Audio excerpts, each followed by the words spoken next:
बिस्मिल्लाहिर्रहमानिर्रहीम। अस्सलाम वालेकुम नाज़रीन, आप यूट्यूब चैनल देख रहे हैं। मैं इमरान खान हूँ। कुछ आम खबरें हैं, मैं आपके साथ सबसे पहले वो शेयर कर देता हूँ। एक तो पाकिस्तान को जो है वो बनाना रिपब्लिक बना दिया गया है, सिर्फ इसलिए कि इमरान खान का अपने लोगों से रब्ता ना हो सके। जब से पाकिस्तान तहरीक इंसाफ ने यह कॉल दी है कि वो फाइनल एहतजाज करने जा रहे हैं और इमरान खान साहब ने अब इस तरह का ऐलान किया है या उनकी पार्टी ने इस तरह का ऐलान किया है कि बहुत बड़ी तादाद में वो पाकिस्तानियों को लेकर एक ख़ास मौके पर, यानी उस वक्त जब प्रेशर बहुत ज़्यादा होगा, जब आलमी प्रेशर ज़्यादा होगा, जब लोकल पब्लिक का प्रेशर बहुत ज़्यादा होगा और जब चीज़ें तकरीबन इस हुकूमत के हाथ से, वो तो अभी निकल गई हैं क्योंकि अभी IMF ने नई शराइत रख दी हैं। IMF का वफ़द जब आया तो IMF ने मुलाकात की और उसमें जो अब लेटेस्ट चीज़ें सामने आ रही हैं, IMF का मुतालबा है और मुतालबा उनका ये है कि नए टैक्सेस लगाए जाएं। अब वो कम से कम 180 अरब रुपए के नए टैक्सेस लगवाना चाहते हैं कि कम से कम इतने टैक्सेस मज़ीद पाकिस्तान लगाए। अब या तो टैक्सेस लगाए तो या फिर जो है वो अपने अखराजात कम करे। ये हुकूमत अखराजात तो कम कर नहीं पा रही। सिर्फ पंजाब की जो हुकूमत है उसका खसारा आपको पता है 150 अरब से ज़्यादा का है। तो ये पंजाब हुकूमत का खसारा इतना ज़्यादा है कि इतने का तो PIA नहीं बिक रहा हमारा, और ये एक दफ़ा का खसारा है इनका। अभी ये जब पूरे साल का खसारा आएगा तो वो भी आपके सामने आएगा डाटा, आप हैरान हो जाएंगे। खैबर पख्तूनख्वा की कारकर्दगी बहुत अच्छी है, लेकिन वैसी कारकर्दगी ये लोग कर नहीं पाएंगे क्योंकि देखें उनकी भी एक मजबूरी है। पंजाब हुकूमत है मुस्लिम लीग नून की, ज़बरदस्ती बनी हुई है, लेकिन है तो सही उनकी हुकूमत। अब पंजाब के अंदर मसला ये है कि पब्लिक उनकी शक्ल पसंद नहीं करती। अवाम को मनाने के लिए वो पैसा ज़ाया कर रहे हैं, अवाम को राज़ी करने के लिए वो पैसा ज़ाया कर रहे हैं कुछ ऐसी स्कीमों के ऊपर जिनसे ऑप्टिक्स क्रिएट होते हैं। यानी इमरान खान को दबाने के लिए एक तो इनका बजट ही बहुत बड़ा इन्होंने कर दिया है कि जनाब पाकिस्तान तहरीक इंसाफ को दबाओ, इसके ऊपर जुल्म और ज्यादती करो। अरबों रुपया तो इस काम के ऊपर इन्होंने लगा दिया है। दहशतगर्दी की तरफ इनकी तवज्जो नहीं है। फिर गवर्नेंस आती नहीं है मरीम नवाज को और तबाही इन्होंने फेरी हुई है। जिस वक्त पंजाब को सबसे ज़्यादा ज़रूरत थी अपने चीफ सेक्रेटरी की, अपनी माहौलियात की मिनिस्टर की या अपनी वज़ीर आला की, उस वक्त ये बेहतरीन मुल्कों के अंदर अच्छी आबो हवा में सैर करने के लिए अपनी फैमिली के साथ निकल लिए इलाज करवाने के लिए, और दूसरी जानिब पाकिस्तानियों को या पंजाब के शहरियों को छोड़ दिया बदतरीन तारीख की स्मोग में परेशान होने के लिए। तो अब ये इस तरह की एक्टिविटीज़ जो कर रहे हैं, आपको पता है फिर उनकी गवर्नेंस की किस किस्म की अप्रोच होगी वो आपके सामने ही है। अब या तो इनको IMF की बात माननी पड़ेगी, नए टैक्सेस लगाने पड़ेंगे। 70 रुपए वो कह रहे हैं जी इजाफी टैक्स लगा दिया जाए पेट्रोलियम मसनूआत के ऊपर। अगर ये लग जाता है तो पाकिस्तानियों की तो कमर टूट जाएगी और इससे बराह रास्त आपकी बिजली भी महंगी होगी और आपके बाकी जो सोर्सेज हैं या जितनी भी पाकिस्तान के अंदर चीज़ें लोग रोज़ाना की बुनियाद पर ख़रीदते हैं वो तमाम महंगी होना शुरू हो जाएंगी। अब इमरान खान साहब ने जब से ये ऐलान किया ना कि हम एहतजाज करने आएंगे और एक बड़ा एहतजाज करेंगे, प्रेशर इन्वायरमेंट बन रहा है पाकिस्तान में, तो जब लोहा गर्म होता है तभी चोट लगाते हैं। पाकिस्तान तहरीक इंसाफ को इस बात की समझ आ गई है। अब मामला यह है उस वक्त से लेकर अब तक पाकिस्तान तहरीक इंसाफ के लिए ज़मीन तंग की जा रही है और एक नई प्लानिंग की गई है। राना सनाउल्लाह ने उसके बारे में कहा भी कि बहुत ग्रैंड और बड़ा ऑपरेशन किया जाएगा पाकिस्तान में, लेकिन क्या हुकूमत की इतनी पसली बाकी है? आलमी सतह पर पाकिस्तान की जितनी बदनामी हो चुकी है, जो बाइडन के जाने की सूरत में पाकिस्तान को वो एक जो कुशन मिला हुआ है या एक सहूलत मिली हुई है कि जितना मर्जी जुल्म करें आपको कोई कुछ नहीं करेगा, वो भी आपके हाथ से निकल जाएगा। तो इमरान खान साहब ने बेहतर वक्त का तयन किया है। अनाउंसमेंट तो इसी महीने होगी, एहतजाज कब होगा ये एक बड़ा सवाल है।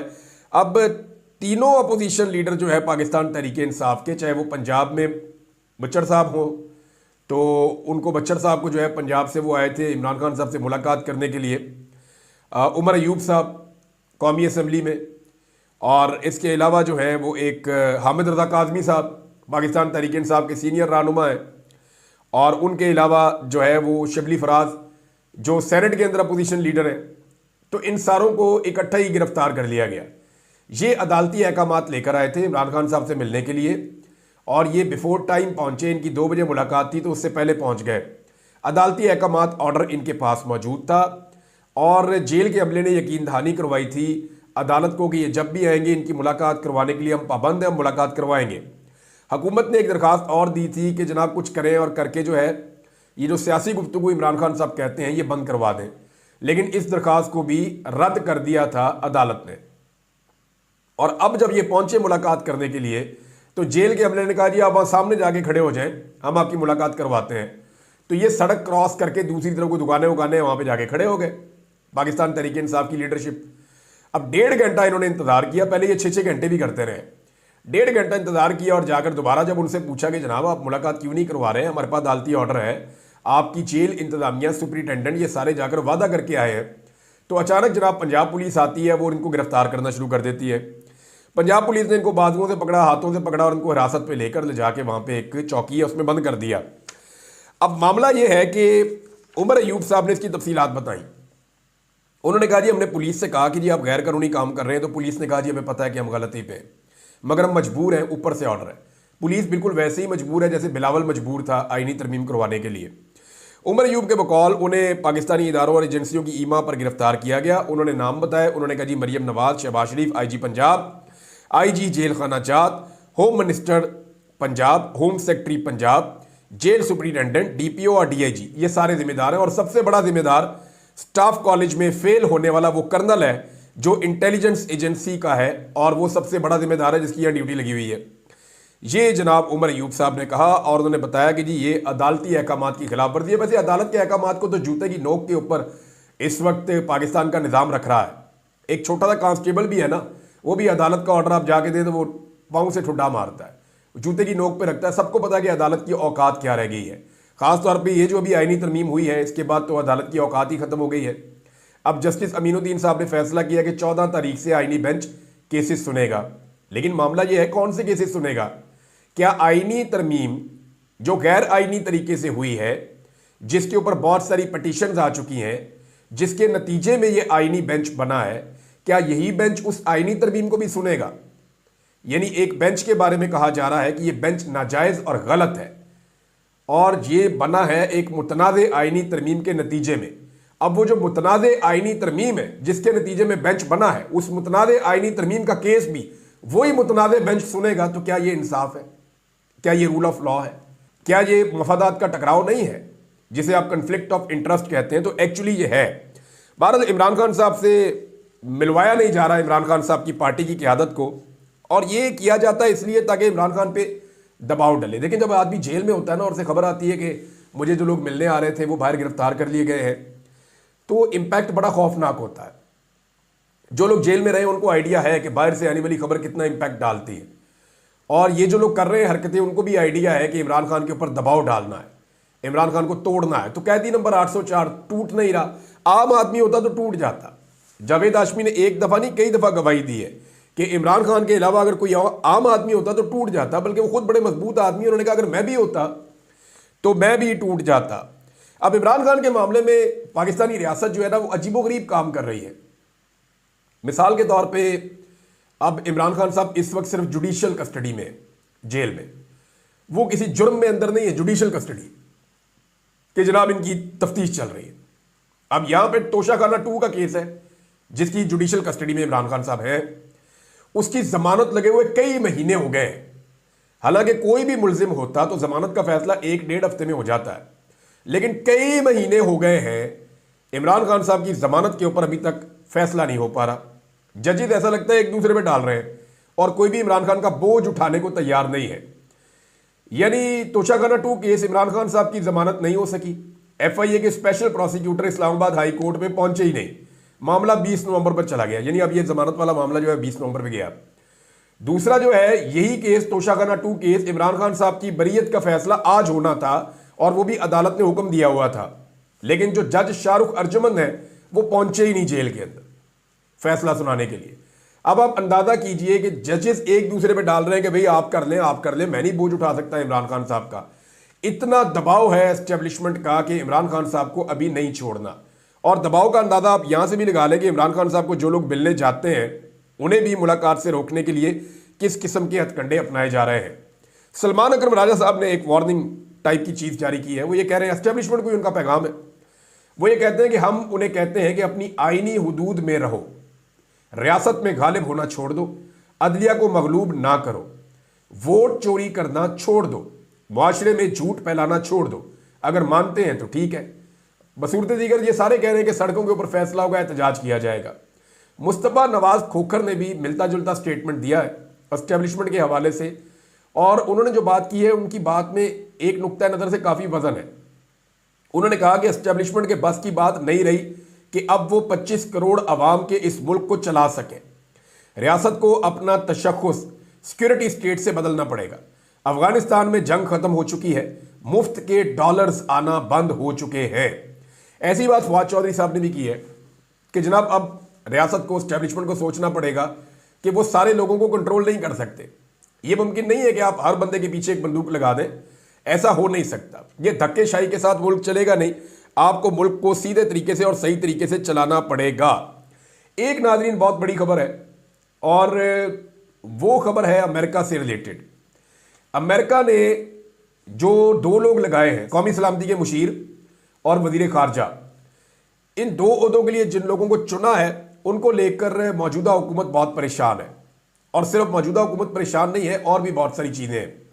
मैं इन दोनों लोगों के बारे में तफसीलात इकट्ठी करके अगले वीलॉग में आपको बताऊंगा, क्योंकि जुल्मे खलीलदाद ने भी एक आर्टिकल शेयर किया है और सब ये कह रहे हैं कि डोनाल्ड ट्रंप के सदर बनने से पहले पहले पाकिस्तान के अंदर जो रजीम इस वक्त मौजूद है वो अपनी जुल्म और ज्यादतियाँ और नाइंसाफियाँ बंद कर दे, इमरान खान साहब को और सियासी कैदियों को छोड़ दे, वरना जो बाइडन के जाने के बाद इनके लिए सूरत मुश्किल हो जाएगी। अब ये उनका एनालिसिस है गोरों का, तो उनका जो एनालिसिस है वो मैं आप तक पहुंचा दूंगा। और ये 2 लोग कौन है और ये कैसे प्रॉब्लम क्रिएट कर सकते हैं, क्योंकि इनमें से एक के बारे में तो बड़ा क्लियर है कि वो फौज का बड़ा दुश्मन है। वो ये कहता है कि डिक्टेटरशिप नहीं होनी चाहिए, और उसके क्या अफकार हैं। अब सारी चीज़ें एक आदमी में अच्छी नहीं हो सकती, अलग सोच के लोग हैं, लेकिन पाकिस्तान पे इंपैक्ट क्या आने वाला है इसके ऊपर एक वीलॉग करेंगे, थोड़ी देर के बाद मैं आपको बताऊंगा। लेकिन जो जरताज गुल वजीर साहबा हैं और शेख वक्कास अकरम साहब हैं, ये दोनों सोशल मीडिया के हक में बोल पड़े हैं। इन दोनों ने क्या कहा मैं आपको बता दूं। शेर अफजल मरवत साहब ने यह कहा था कि इस सोशल मीडिया के लोगों की वजह से पाकिस्तान तहरीक इंसाफ को सजा मिलती है।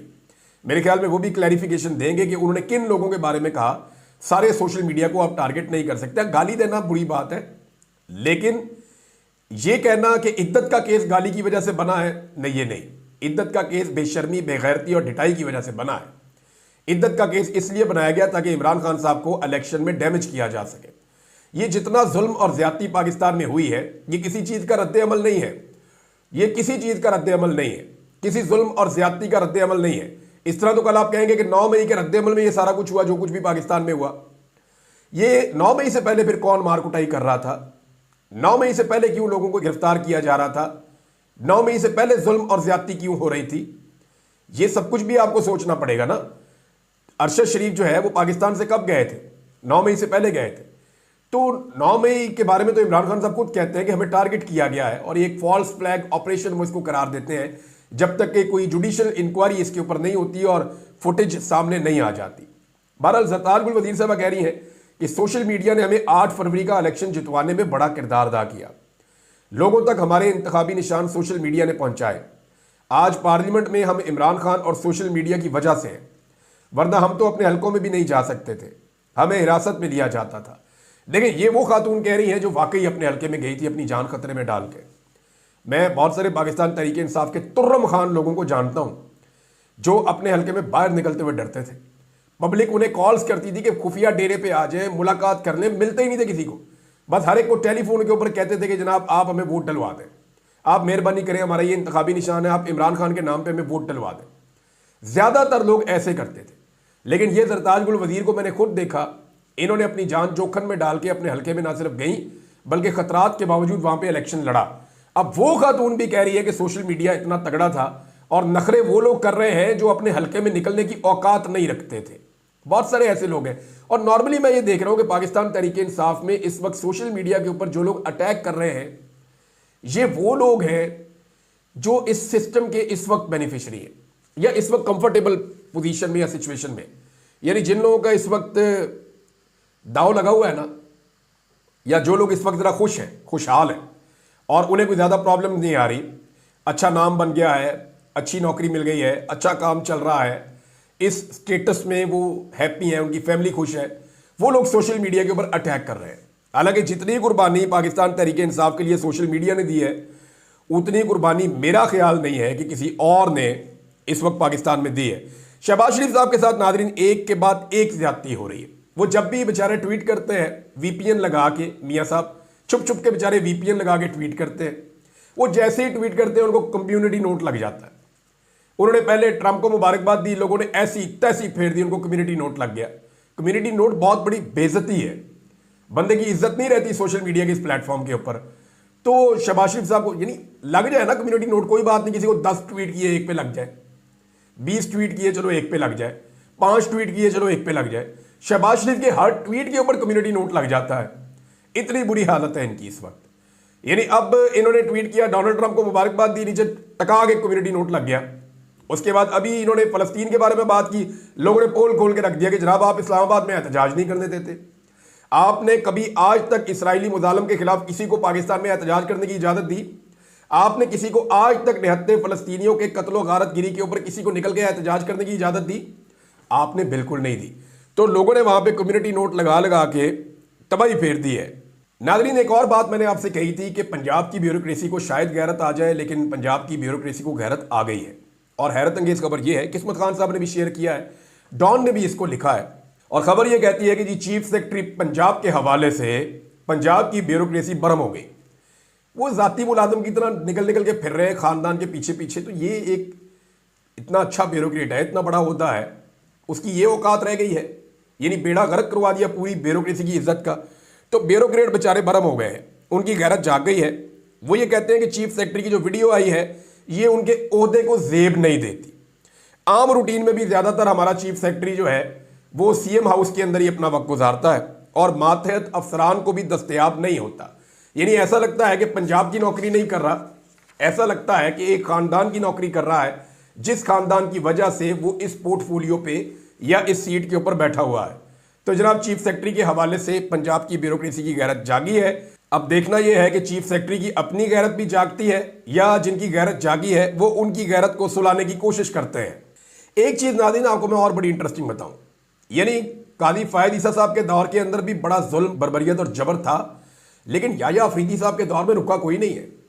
ये जो आज 3 अपोजिशन लीडर्स गिरफ्तार किए गए हैं ना, इनमें से 2 ऐसे हैं, शिबली फराज और उमर अयूब, जो जुडिशल कमीशन के मेंबर भी हैं, और इनको हिरासत में लिया गया और इनको रुस्वा किया गया और इनकी इमरान खान साहब से मुलाकात भी रोकी गई।